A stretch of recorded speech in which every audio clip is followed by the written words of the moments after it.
Hormuz കടലിടുക്കിലൂടെ എണ്ണ ടാങ്കറുകൾക്ക് സുരക്ഷ നൽകാൻ യുദ്ധക്കപ്പലുകൾ അയക്കണമെന്ന അമേരിക്കയുടെ ആവശ്യത്തെ തള്ളിയ നാറ്റോ രാജ്യങ്ങളെ വിമർശിച്ച അമേരിക്കൻ പ്രസിഡന്റ് ഡൊണാൾഡ് ട്രംപ് രംഗത്തെത്തി. ചില സഖ്യകക്ഷികൾ നന്ദികേട് കാണിക്കുന്നുവെന്ന് US പ്രസിഡന്റ് ഡൊണാൾഡ് ട്രംപ് ആരോപിച്ചു. ഹോർമസ് വഴി ലോകത്തിലെ ഏകദേശം 20% എണ്ണയും ലിക്വിഫൈഡ് നാച്ചുറൽ ഗ്യാസും കടന്നുപോകുന്നുണ്ട്.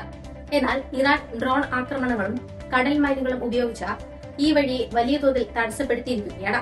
ഇറാന്റെ നീക്കത്തോടെ ആഗോളതലത്തിൽ ഇന്ധനവില ഉയരുകയും വിലക്കയറ്റ ഭീതി വർദ്ധിക്കുകയും ചെയ്യുന്നുണ്ട്.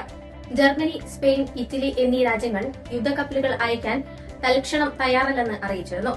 ഐക്യരാഷ്ട്രസഭയുടെയോ യൂറോപ്യൻ യൂണിയന്റെയോ നാറ്റോയുടെയോ അനുമതി ലഭ്യമല്ലാത്തതിനാൽ നടപടിയെടുക്കാൻ കഴിയില്ലെന്ന ജർമ്മൻ ചാൻസലർ ഫ്രെഡറിക് മെർസ് വ്യക്തമാക്കി. ഇതിനിടെ യുദ്ധം 3-ാം ആഴ്ചയിലേക്ക് കടന്നിരിക്കുകയാണ്. യുദ്ധം അവസാനിപ്പിക്കാനുള്ള സൂചനകൾ ഇതുവരെ ഉണ്ടായിട്ടില്ല.